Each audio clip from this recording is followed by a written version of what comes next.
A serial murder suspect in New York will be charged in connection with another killing.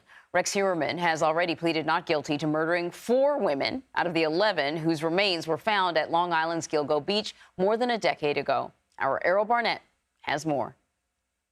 60-year-old architect Rex Heuermann will return to a New York court Thursday, where he will likely face new charges related to a 5th killing. It comes 2 weeks after authorities conducted additional searches at Heuermann's home. I just saw the helicopter. I knew it was Rex's house once again, so don't know what it is, what they found, or what they're trying to find. And in April, police from all over the state combed through a wooded area elsewhere on Long Island, where the partial remains of 2 Gilgo Beach victims had been found more than 2 decades ago. What we likely have here is some sort of tip, some sort of additional evidence that led them to go back to his home and that now is allowing them to link him to another set of remains. Heuermann was first arrested last July after investigators used DNA recovered from a pizza box to charge him with the killings of Melissa Barthelemy, Megan Waterman, and Amber Costello. Prosecutors added another charge earlier this year for the murder of Maureen Brainerd Barnes. In total, the remains of 11 people, most of them young female sex workers, were recovered from Gilgo Beach. The prosecution is doing what they should. They're not jumping the gun and saying, we found a set of remains and we're going to charge him with every murder that's possible. They're looking at the evidence, and they're deciding if there's enough there for each victim with respect to this defendant. Heuermann has pleaded not guilty to all charges against him.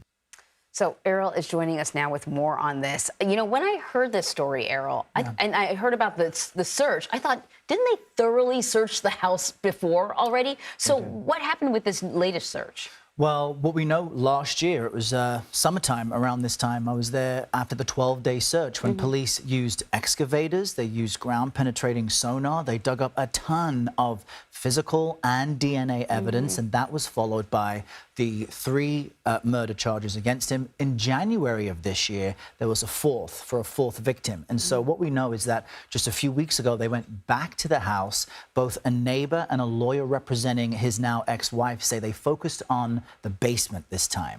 We know that previously there was a kind of locker, a storage space that was very narrow and small, but also stored some of his weapons. So it's unclear exactly what they found, what they were able to connect it to from last summer's search. But it's significant because you have 11 victims in total, mostly women, most of them sex workers, and the relatives of all those other families don't have any answers other than suspicion that maybe he did it. He's pleaded not guilty. He says he's not responsible, but the case against him builds, and we'll find out more Thursday. Well, so that was going to be my next question. What could we possibly find out on Thursday? Well, the Suffolk County District Attorney specifically said that we will, I just want to use his quote, Thursday you will see the fruits of that investigation.